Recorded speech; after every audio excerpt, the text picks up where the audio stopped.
Department of Ancient Indian History, Culture and Archaeology, Punjab University, Chandigarh. We today speaking on the third module, Ajanta 1.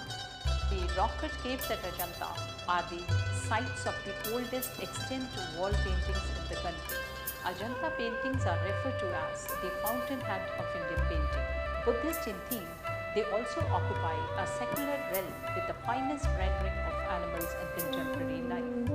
This module deals with the paintings done during the first phase of activity at Ajanta. The time period, the subject matter, characteristics of these paintings, along with the message and intent are discussed here. Ajanta caves were excavated between the 2nd century BC and 7th century AD out of a cliff of trap rock in the Sahyadri range that form a horseshoe form from east to west, covering a distance of about 550 meters.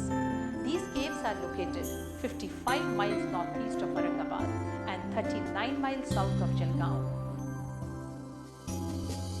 Earlier access to these caves were originally via ladders or steep staircases cut into cliff, which led up from the river to the cave openings, but today they can be easily reached via a walkway that run across the cliff face. The first mention of these caves comes to us from the account of Yun Sang, who travelled in India from 629 AD to 645 AD and visited Ajanta in 643 AD. He mentions that the work here had almost stopped by then. Apparently during 9th century AD, they were abandoned and the site became overgrown with vegetation. The caves were unknown till 1819 when they were accidentally discovered by an English officer named John Smith during a tiger hunt. The caves were named after the nearby village of Ajanta. They came to public attention soon after when J. Ferguson prepared a short description and sent it to the Royal Asiatic Society. After that, numerous copies of the paintings were made, with one of the most consistent efforts made by J. Griffiths of the J.J. School of Art, Bombay, who along with his students worked here over a number of years to prepare pictures, some of which were published in the paintings of the Buddhist caves of Ajanta in 1891. These magnificent temples and monasteries, decorated with sculptures and wall paintings of the finest quality, are undoubtedly among the greatest of artistic monuments of the world.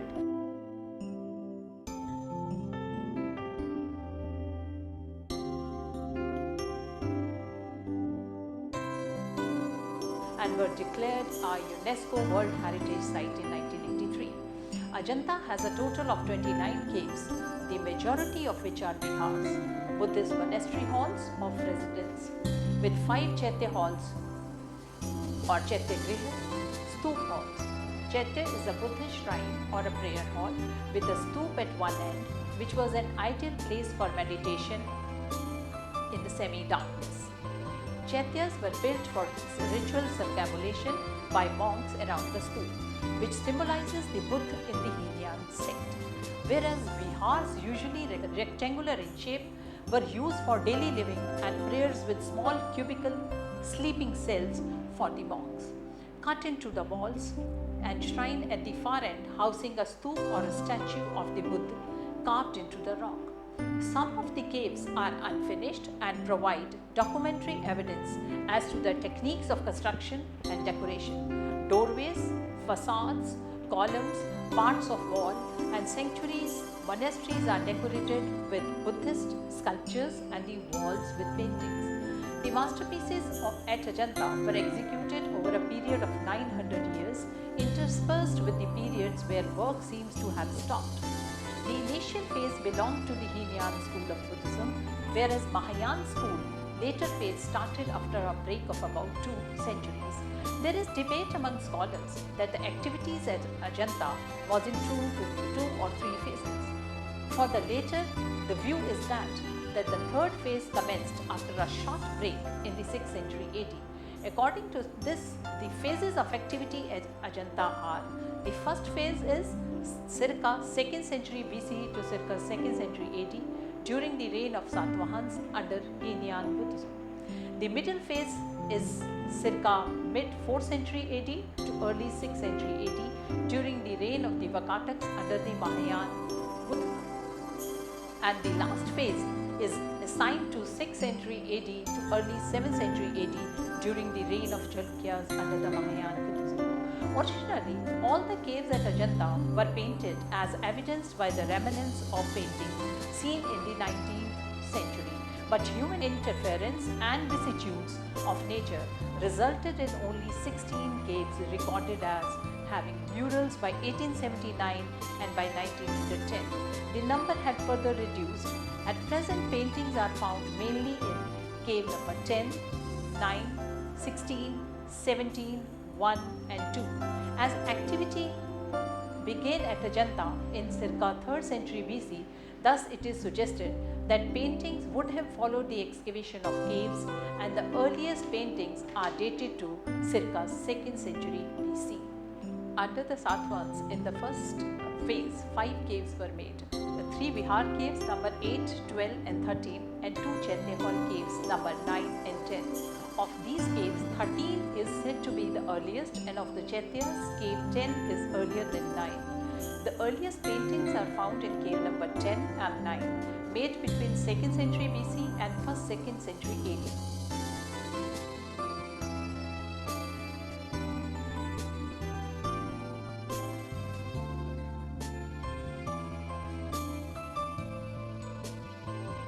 The Satvahans were the most dominant power in the Deccan from the 2nd century BC to 2nd century AD, and the emperors were great patrons of art and literature. During the time of these monarchs, some of the most glorious Buddhist caves were excavated in living rock, many of them in Western India. The Nasik, Bedsa, Bhaja, Karle, Kondain caves are some of the famous ones. Paintings closely resembling the early sculpture of the Satvans at Bhaja, Amravati and Sanchi are found in Ajanta. According to C.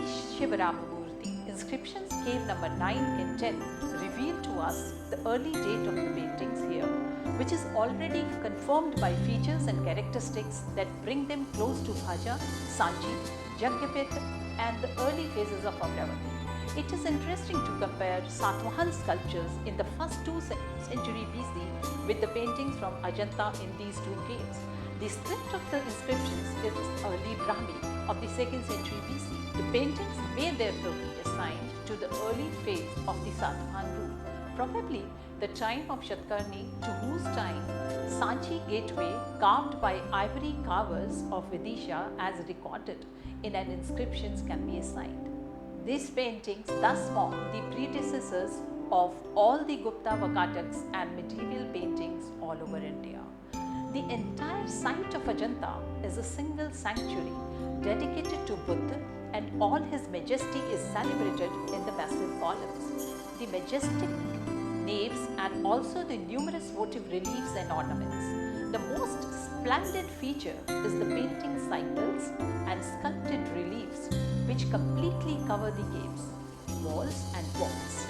The paintings illustrate scenes from the life of Master and his previous lives, comprising the Jataks and Avadans. Jataks are a collection of stories concerning the previous births of Buddha.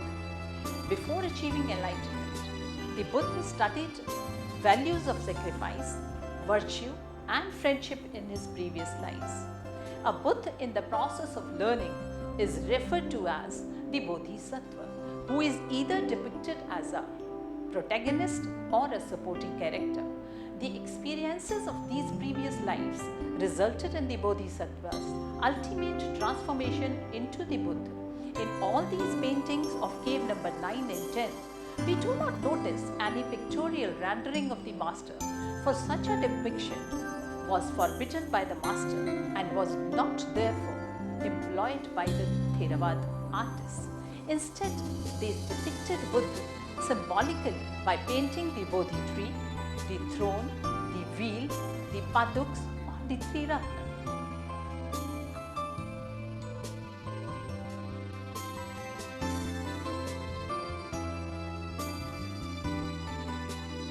The purpose of these paintings was to bring the message of the Buddha to the laity and inspire them to follow his path. A German scholar in studies in Ajanta paintings states that the Jataks were also intended for the monks. According to him, the stories of Buddha's life and his previous births inspired the monks not just to personal salvation, but also to imbibe the concept of the charitable Bodhisattva and to work for the salvation of all. The paintings in this first phase of activity are done in a broad frieze on the wall and extend up to the beginning of the vaulted roof. Therefore, the devotees look straight or up at the painting. The roof was left unadorned and was embellished later under the Vakataks. The condition of the surviving paintings in cave number 10 and 9 is such that they have been identified essentially by a study of the copies made in the 19th and 20th centuries by R. Gill, J. Griffiths and drawings by J. Yazdani.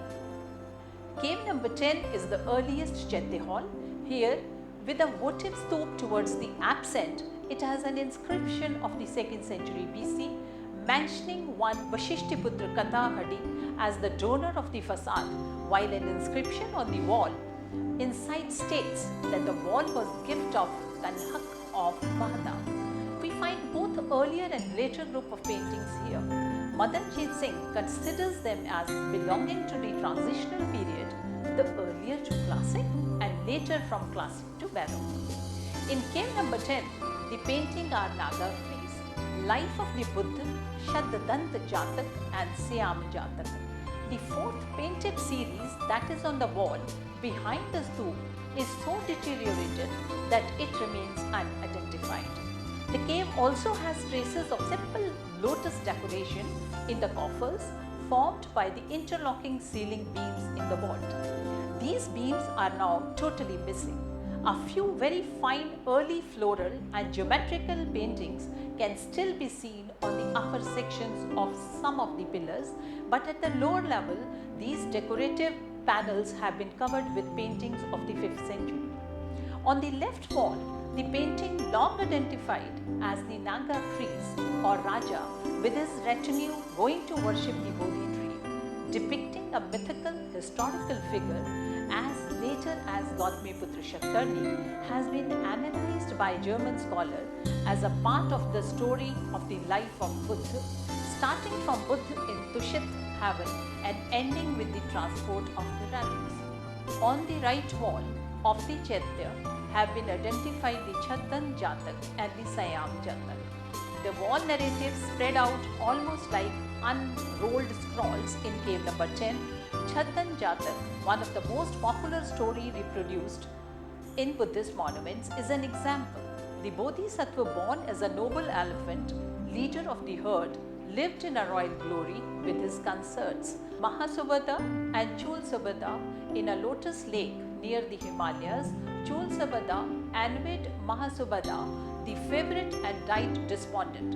She was born again as the queen of Banaras and, remembering her former birth, sought revenge on Chaddant. She pretended to be ill and demanded as cure the tusk of Chaddant. On royal command, a hunter called Sonutar undertook this mission of obtaining the tusk and wounded the noble animal. Chaddant not only forgave him but also willingly presented him with his tusks. A poignant touch here is that the animal himself cut on his tusk, as the hunter found it difficult to do so. At the sight of the tusk, the queen was filled with remorse, fainted and died. The painting here gives a pleasant picture of the life of elephant and his consorts in the lotus lake near the huge banyan tree. The queen's illness, the hunter sent to fetch the tusk, the presentation of the cut tusk to the queen's side. In fact, here almost 2/3 of the space is given over to the scenes in the jungle with the animals in their natural habitat and the sylvan surroundings shown through a refined artistic conception and technical skill. This also allows the extensive and detailed description of the forest, lotus lake and the banyan tree in the Jatak. The Sayam Jatak is the story of the Bodhisattva Siam, who supported his blind parents living as hermits in the forest. When filling his pot with water from the river, the boy was inadvertently shot by the king of Benares, who was hunting in the forest. The king realized too late the disaster, and told by the dying Siam of his helpless parents, he offered himself to them to take the place of their beloved son. Moved by the intense sorrow of the helpless parents, a goddess restored to them not only their sight but also their son. The painting here shows the hunter king, the sorrowing parents, Siam pierced by the arrow and then restored to life. Remnants of 7 scenes of the painting are discernible here. These are Siam outside the parents' hut squatting in front of 2 attentive gazelles.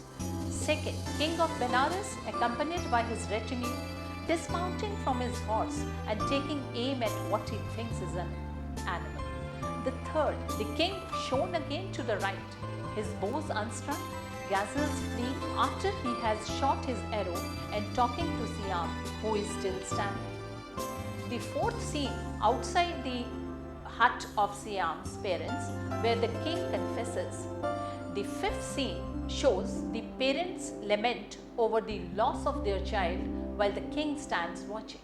Sixth scene shows Siam regaining consciousness, and the seventh scene shows Siam talking to the king.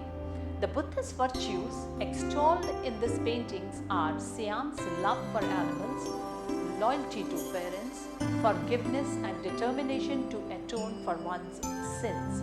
The slight archaism seen in the figures of the paintings, commonly referred to as the Latin frieze, is shed here, and pathos is evoked well in the representation of the blind parents. Cave number 9 is a Chaitya hall with a fine facade.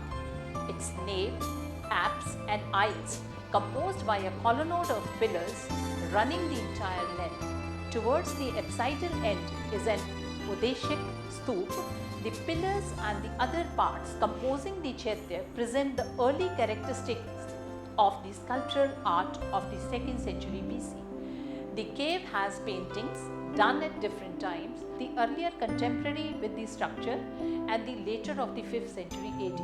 Of the paintings of the first phase is the visit and worship of Bodhi tree and the stoop by a royal personage accompanied by his retinue. Soldiers, dancers, musicians and ladies are the main themes of the paintings. Turbans of great variety worn by figures as seen in the sculptures at Amravati, Bhaja, Sanchi, Karle are represented in the paintings here. Interestingly, form, features, poses, ornamentation, dress, furniture, architectural settings and other details corresponding closely with sculptures can also be studied from the depicted painting.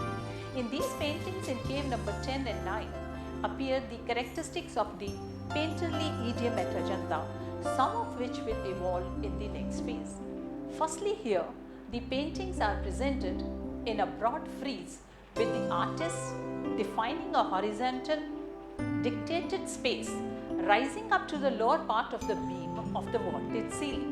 Thus, there is a division of space into pictorial and empty space. The narration is episodic and continuous with elements of the stories such as trees, rocks, or a building forming natural dividers between episodes. So the story flows smoothly to be read by the viewer as he moves clockwise around the Chaitya. The line is even and flowing.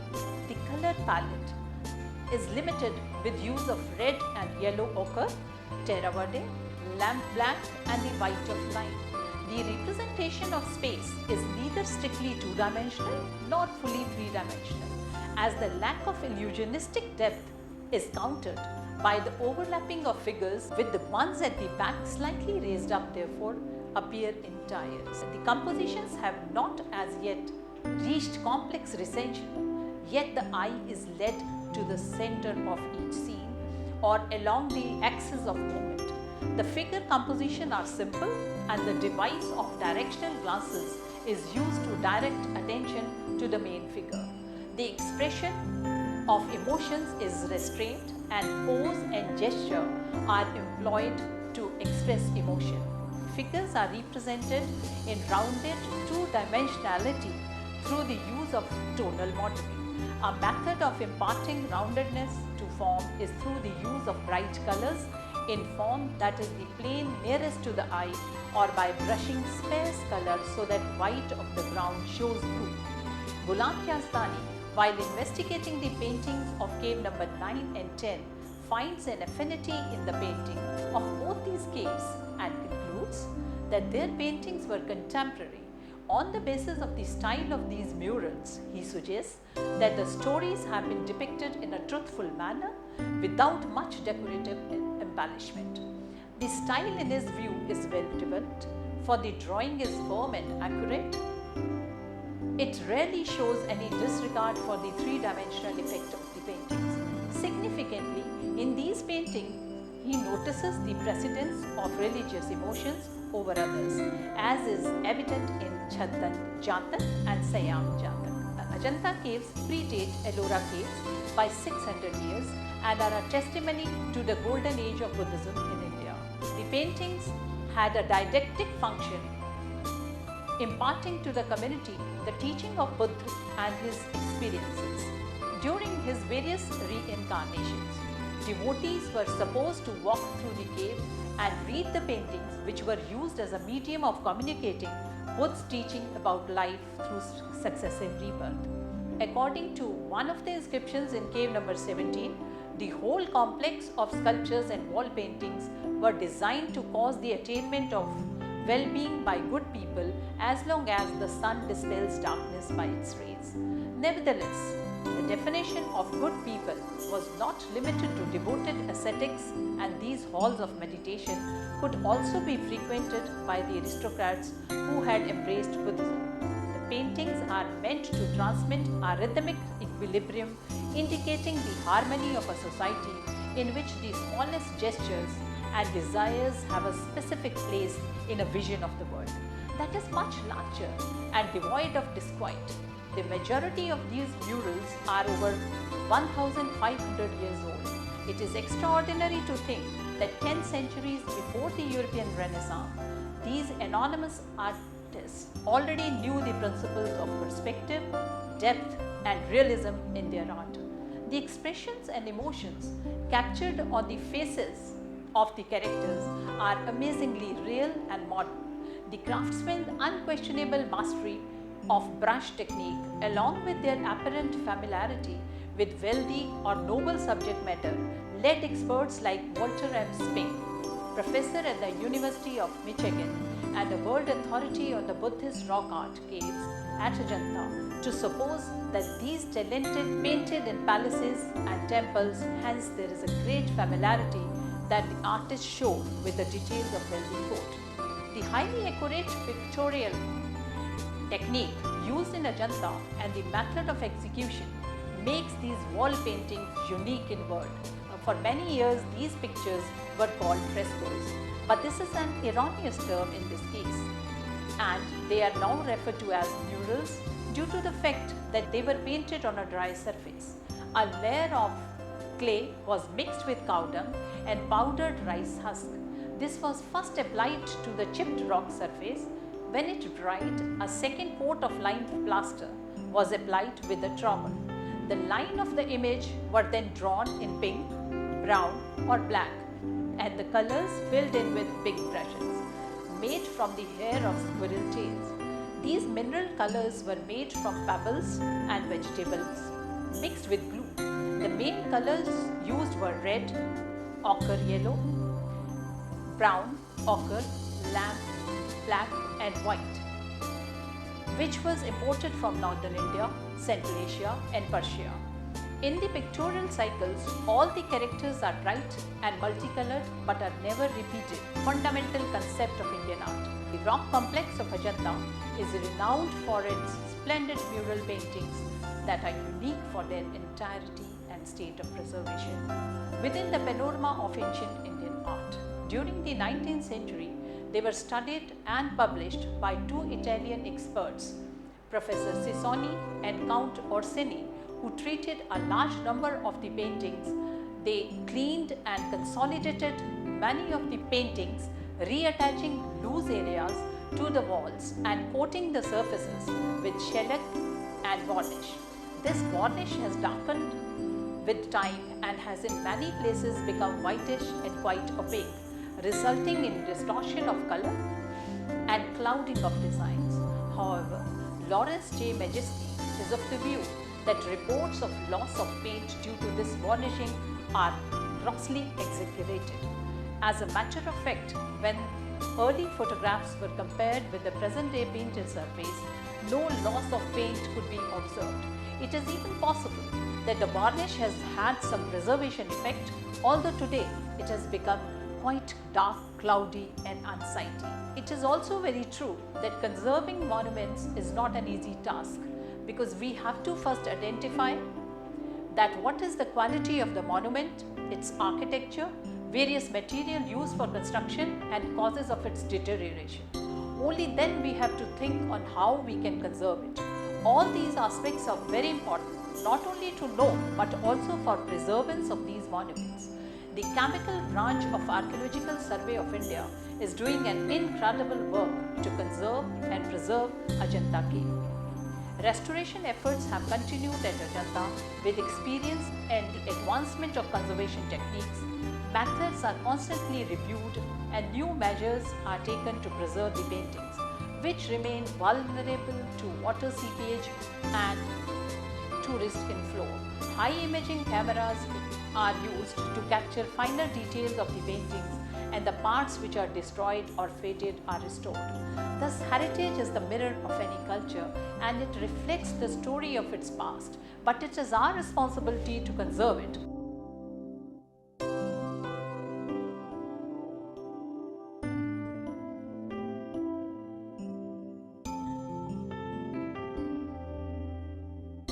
Ajanta's paintings occupy the preeminent position in the mural tradition of Asia.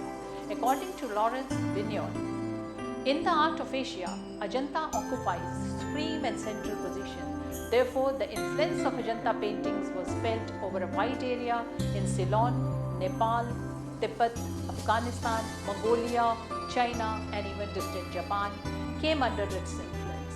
The Ajanta mannerism is seen in the paintings of these countries to a smaller or greater degree. The paintings at Sigiriya in Ceylon are closest to Ajanta tradition. The wall paintings at Bagh, about 250 kilometers north of Ajanta, suggest that the artist employed at this place belonged to the same school. Ajantaism assumed new forms in different spheres and in remote climes. Says a Sanskrit poet, the nature of beauty is such as assumes new forms every moment, so does the art of Ajanta.